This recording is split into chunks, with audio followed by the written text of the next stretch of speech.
Here's the latest news for today, December 9th, 2025. From Tanzania, important for people in Tanzania, Burundi, Rwanda, DRC, Kenya, Uganda, and beyond.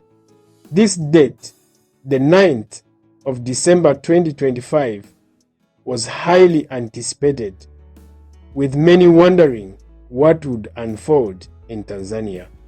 There's widespread fear among Tanzanian authorities that the planned demonstrations may lead to a coup d'etat.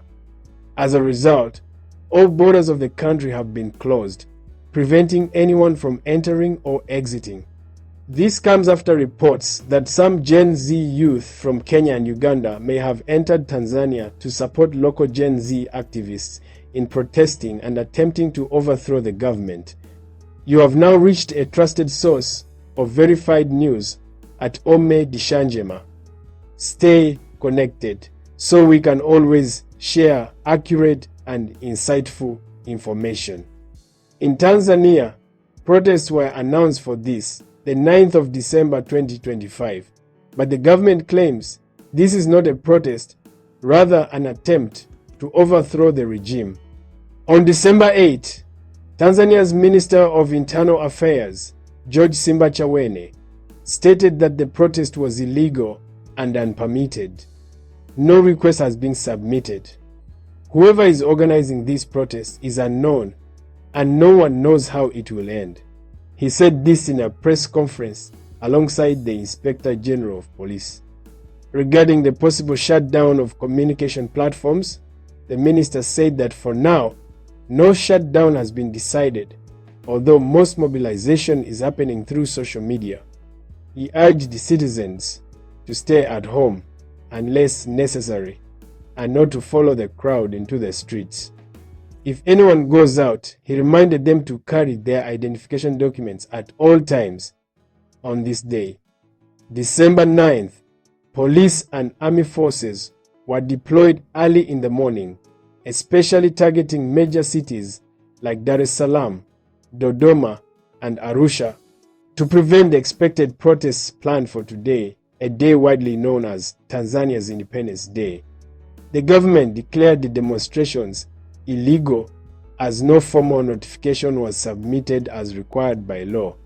Statements have emerged from foreign embassies and international organizations expressing concern and closely monitoring the situation, particularly regarding the rule of law, human rights, and the actions of the Ministry of Security in Tanzania. There is growing concern about possible injuries or deaths of protesters. The internet has been shut down nationwide to limit information sharing and allow the government to maintain total control of the situation.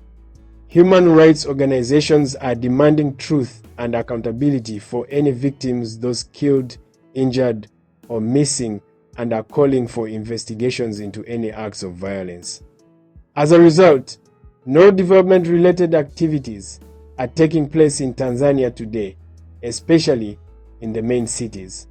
Security has been tightened across Tanzania, with police and military seen patrolling major cities ahead of anticipated anti-government protests called to coincide with Independence Day.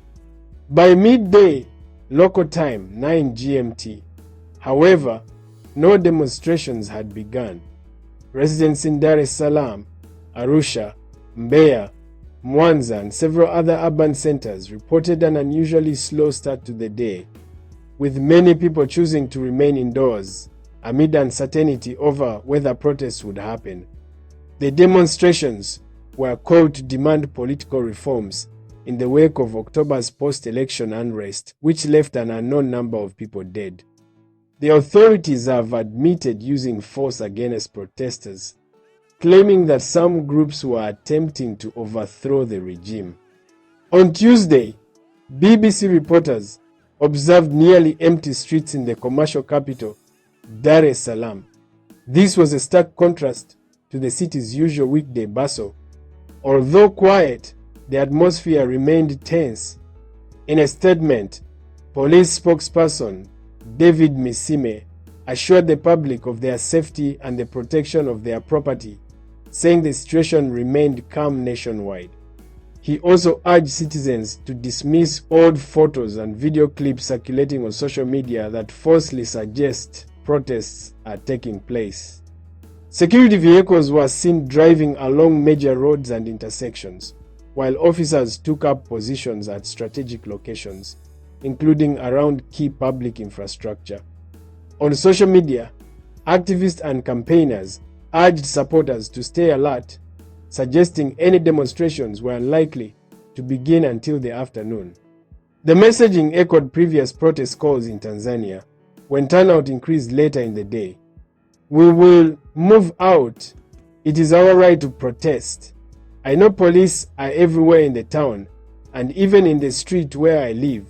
We have plans. So wait, you will see what will happen," a resident of Arusha told the BBC. "I am scared for my children. If these protests happen, it will create a bad atmosphere. Like now, my husband is hospitalized. How am I going to attend to him? I feel protesters should call off plans to move to the streets. We need to live in peace," said a resident of Mwanza in northern Tanzania. Motorists who ventured out reported frequent checks at roadblocks, where officers questioned drivers about their destinations. The government has not issued detailed comments on the heightened security measures or on the planned protests. Meanwhile, in neighboring Kenya, several activists were arrested on Tuesday as they were holding a solidarity protest outside the Tanzanian High Commission in the capital, Nairobi. Dear follower, have you heard of any additional updates? See you soon in the next video. Bye bye.